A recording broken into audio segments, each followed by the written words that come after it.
Hey there! Welcome back to Creo World. Today we are going to turn on the park after restoring the power at the end of the last episode. Full disclosure, this is another new recording session. At this point, I was getting a little tired of the game crashing.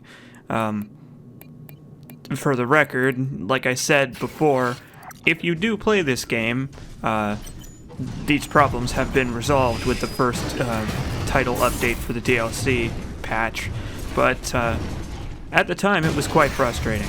I am still marveling at how I didn't encounter any of these problems on my stream. I guess I just got lucky.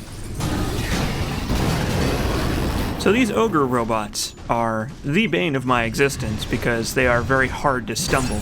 But if you manage to get a big hit in on their gut, on their body part, you can break their body, which will make them take a lot more damage there.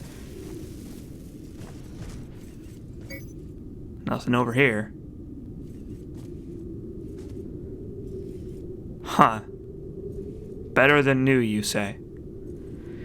Yeah, I guess Warren could use that. Nice place. I mean, relatively speaking, it looks a little bit in disrepair, but maybe it's just a regular repair. Maybe it's just under construction. So there's a bunch of enemies in this room, and the DLC is kind of separated into two parts for this first visit here. The long, winding roundabout to get the power source, and then this little area here, because the enemy concentration in this little area gets rocketed like sky high, and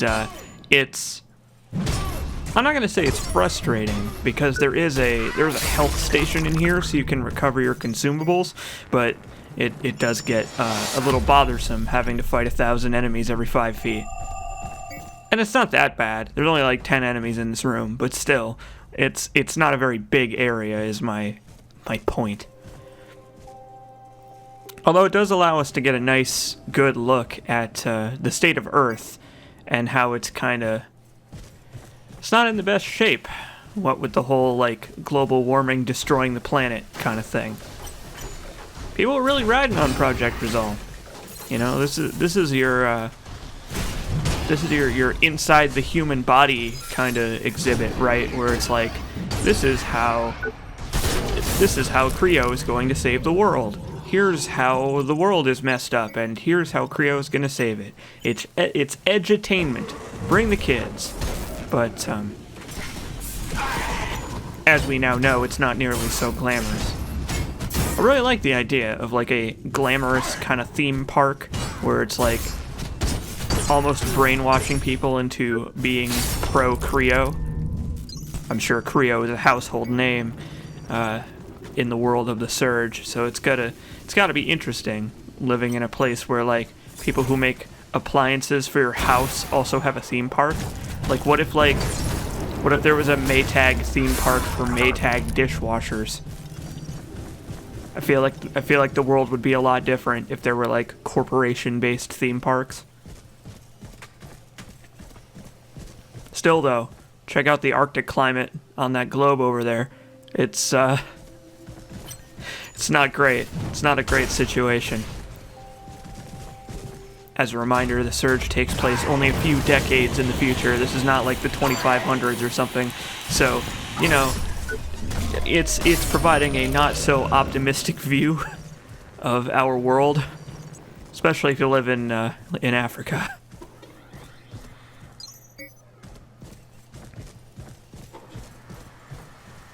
I know y'all remember how it used to feel. Watching the news every night tells the world is ending. Glaciers melting, oceans rising, the sky falling. I know you didn't love that. I didn't love that.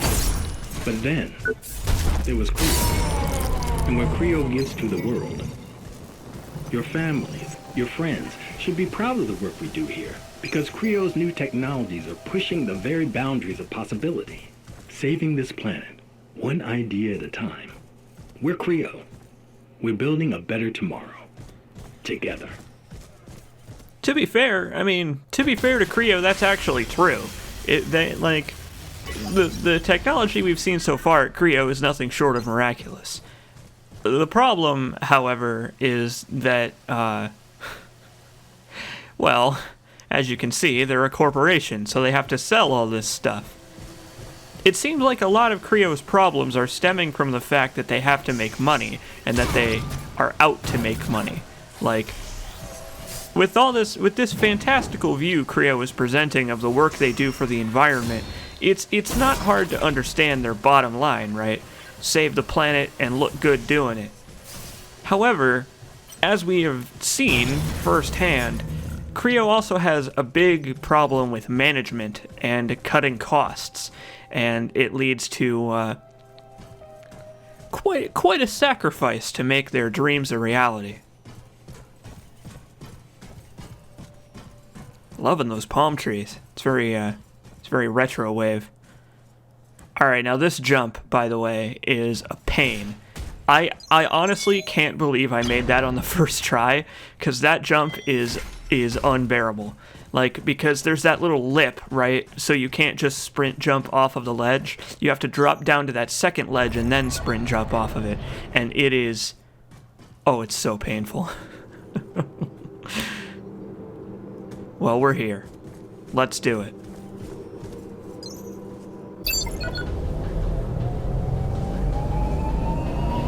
Well done. You started the rebooting process.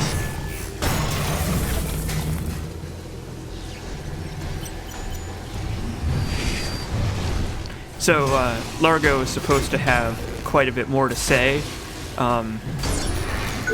He's supposed to have a little bit more to say, like, hey, it looks like there are enemies coming towards you. Let's hope you have the ability to defend yourself for a little while, or whatever. But again, he didn't say it because he's pretending not to know me. Hey, there you go. I'm sorry to tell you this, but it seems like the signal attracts those robots. You can handle this, right? The booting process has started. We're getting closer. You might notice that it says operator instead of Largo for his subtitles again. Someone in the thread pointed out that you need to ask him about both the power source and rebooting the station in order to get him to recognize you, and it's very strange because I don't think I did that on the stream, but it doesn't matter. Yeah, after this he will know who we are again. Are you okay? This system is stubborn.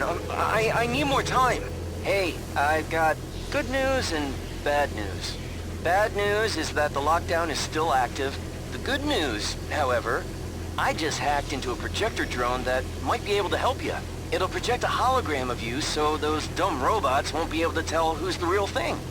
I hope. Looks just like me. Iron Mouse. I am Iron Mouse. So those ogre robots drop a big, like, they drop a big explosive canister when they die, and you are not the only one that can set it off. So they really are big dumb robots. Like, you can get them to hit their own canister and blow themselves up, and it's pretty useful actually. This segment is actually quite hard, especially because the ogre robots are very tough. Finally got full access to the network again. Now we're talking. That's it. We are fully operational. Come on back to ops now, okay? There's one more thing I need you to do. You got it, Largo. My friend, Largo, who I know very well. We're on our way. So yeah, you can either get the power source or boot up the network first, but booting up the network first doesn't quite make sense because how would he boot up the network if you haven't connected the power to the park yet? I don't know, it's a weird logistic thing, but you can do it in either order, and I personally recommend you actually do the defense segment first, because it's like right outside the ops center. Holy crap. Hello? Thanks, Bradley the Bean. Oh my god. Hey, sorry to bother y'all, but I gotta report a malfunction with the carbon cat synthetic. Now, I don't know if you guys are jacking up his aggression levels or something, but he seems out of whack. I mean, he threatened a little kid today. Like he was gonna punch his teeth in. That's not normal, right? No, I can safely say it's definitely not normal for a robot mascot to want to punch a child. Although I will say that it's pretty normal if it was like a human in a robot suit. Human mascots at theme parks probably don't like their jobs or lives very much. Alright, let's go back and see Largo. And hopefully not run into Carbon Cat, who's apparently running around. What's up, buddy? Hey, welcome back, my friend. Well done out there. All systems are up and running. But we're not done. I need you to search the chopper crash site for any sign of Chief Helvig and my team. Also, keep an eye out for the black box. The data on there might give us a clue to what the hell happened out here. That can't be all. Here's the thing. When the chopper went down, it crashed pretty hard. You can see where it crashed. Up there across the sinkhole. I didn't think it was reachable, but now with the systems restored, maybe... The rusty spring tower! I can control it from here. I'll lower the platform and you can ride it back up to the crash site. Good luck out there. Thanks, pal. I guess that sounds like a plan. I feel like if the search and rescue team was alive, then they would have tried to contact you or reach the ops center. But, I mean, hope for hope's sake, I guess. It's always good to be optimistic.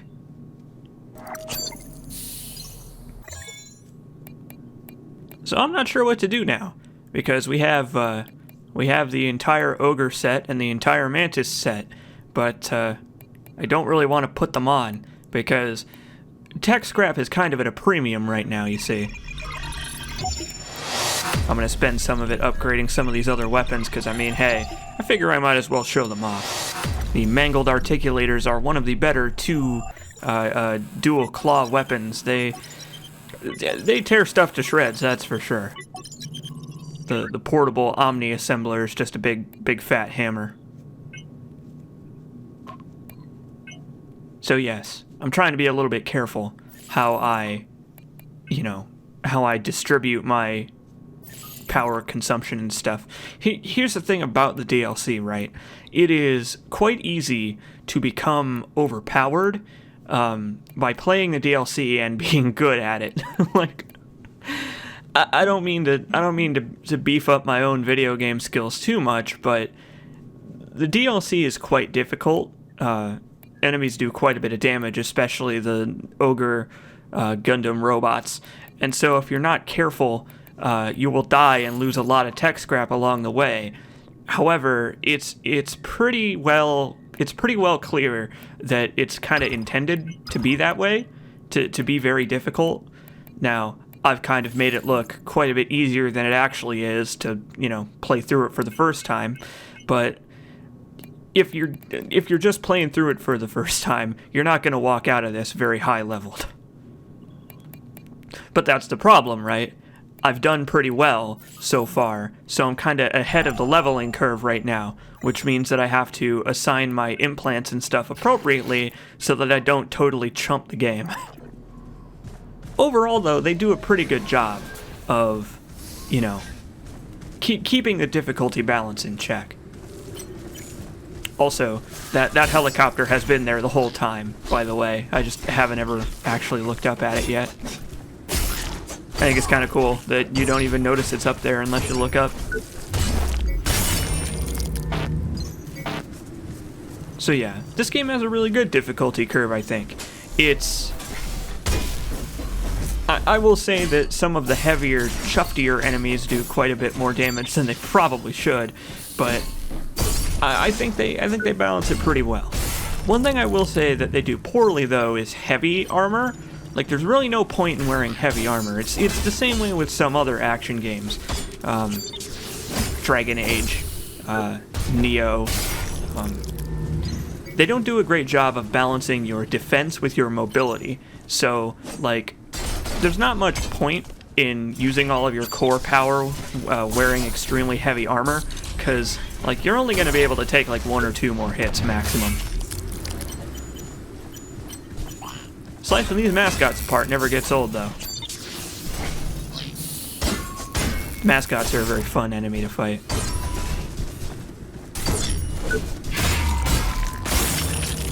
Oh. It's just grody. I wonder what that fluid is. Maybe it's like soda. Maybe they're full of soda. Or like fruit juice or something. Something healthy for the kids, maybe. Hey, it's Largo. I'm moving the spring tower platform to your position. You should be able to use it to reach the chopper. Hopefully you'll find my chief, Helvig. He's kind of an asshole, but he's my boss, you know? And I'm worried about him. Also, remember to keep your eyes open for the black box. We need that data. Both noble goals. I'll be sure to do that. Unfortunately, the ticket machine for the Rusty Spring Tower is inactive. Sorry. No going for a free ride today. No, we're only using it as a platform. These Endurance Enhancer and Vita Boost XLs are very useful for if you have like just enough core power to spare for like 1 extra implant but not enough slots. It's really a good use. Good use of your spare power. Hey, Helvig. Uh-oh. Uh-oh. Oh, Largo, buddy, I've got some bad news. Helvig is perhaps no longer a member of the search and rescue team. Well, maybe he is, but, you know, it's, gonna be a little bit hard to convince him to come back to work, I think. I think he's probably tired of the throes of the workplace. I really like this boss. I like this fight because it's pretty much just mano a mano, but there's still stuff you can do, like to kind of hurt him like temporarily and stop him and stuff.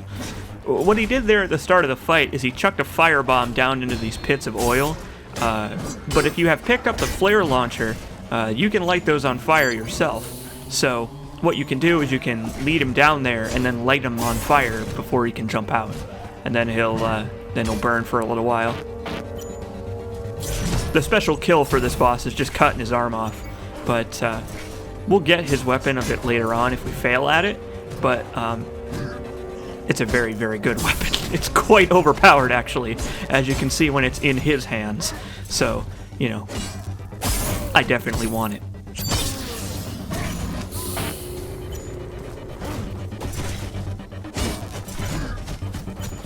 Vital injector implant is coming quite in handy here because I am totally out of healing items. Ow. So long, Helvig. Thanks for the Kingfisher. Hey, we got the black box. I'm sure Largo will be totally pleased about this Hey, event. it's Largo. What happened up there? There was some interference. I'm just getting visual back now. Oh my god, that looks like the Chief. I'm so sorry. His implant must have fried like the rest. But at least you found the black box. Thank God. You gotta bring it back to Ops right away. Maybe we can find out what the hell happened to this place. That would be nice. People have been very confused about the story of this game so far in the thread. Warning. This highly classified briefing is intended only for Squad Chief Helvig, Search and Rescue Operations. Unauthorized access will initiate your immediate arrest and subsequent interrogation by Creo Security. Have a nice day. Chief Helvig, this classified briefing supersedes all other standing orders and is issued directly by the Creo Board of Directors. Your new assignment is to continuously patrol Creo World, duration indefinite. Observe the park for unexplained structural breakdown. In the event of a containment breach, immediately report to the Executive Forum. Huh. Seems like they've been here for quite some time, actually. Keeping watch over the park. Very strange. Oh my god, somebody please respond. This is Milo Durbin. I just sell popcorn. Where is everybody? Something happened. There was a flash, it came from everywhere, and then everything went wrong. People falling dead, people going crazy. Two guys just beat each other to death in front of me. The mascots are malfunctioning. They're chasing the podcast and... Oh shit. There's a helicopter falling out of the sky. Watch out! Huh. I guess that's the titular surge at work there. Thanks, Milo. Yeah, keep riding your roller coasters like this whole park isn't sinking under your feet. Everything they tell you, it's all lies, lies, lies! You people have no idea how little it would take to bring down the megastructure. One little failure of that oh-so-secret containment unit, and all of this is going bye-bye. And you sheep pay to come here? Okay, what if this was all started by a disgruntled theme park employee? How would you feel? I Hey, can't Largo. believe what happened to my squad chief. I can't believe it. I guess there was no way to save him, huh? He was such a... I mean, not exactly a friend. I knew him a long time, is all. But I guess we just have to keep moving forward. The rest of the team could still be out there. And at least you got the black box, right? Sure do. Here's the black box. Let's hope this gives us some answers. Amazing it's still intact after that crash. I should be able to gain some useful data from this. Let me run a quick scan and check for useful sectors. That black box must be able to tell you why you crashed, right? Okay, here we go. Alright, this confirms there was an energy cascade through the network right before the controls on the chopper went out. I can't tell yet what caused it. Yeah, it definitely looks like this cascade overloaded all the CryoNet implants. Levels are way off the charts. My god. Must have fried people's brains right in their skulls. No wonder half the people out there are dead and the rest are blank-eyed maniacs. Huh. Could you get any useful data off that thing? Wait. What is this? Mission briefing. Sent directly from the boardroom to Chief Helvig months ago. Can't open it. This is really high-level encryption. I mean top-shelf, super sensitive shit. I need to hack this. I know it's a private briefing and all, but I think these are extenuating circumstances, right? It's not gonna be easy. It'll probably take me a while. There's gotta be someone out there with some insider info. Wait, I might know of someone who used to be a high-ranking scientist who could know about secret projects. Dr. Chavez from Project Resolve. She went rogue and has been off the grid for a while, working on some sort of private project. Oh, hey, I'm seeing an automated distress beacon in the Resolve biolabs. If we're lucky, it's Chavez. I'll try sending her a message saying that you're a man of integrity. Let me draw you a quick map to the biolabs. When I've cracked this data, I'll get in touch through your drone. Good luck out there. Well, hey. Thanks for all the help, Largo. Sorry about Helvig, but who knows, maybe the rest of your team is still out there. Well, alright then. I guess now we have our new destination. We are headed to the biolabs to find this Dr. Chavez, which I guess means we're done here for now. This concludes the first half of the DLC. We'll be back later, once Largo has cracked whatever's in the black box. It seems like there's something going on underneath Creo World, and who knows, maybe the black box is the key to all of this and cracking the code.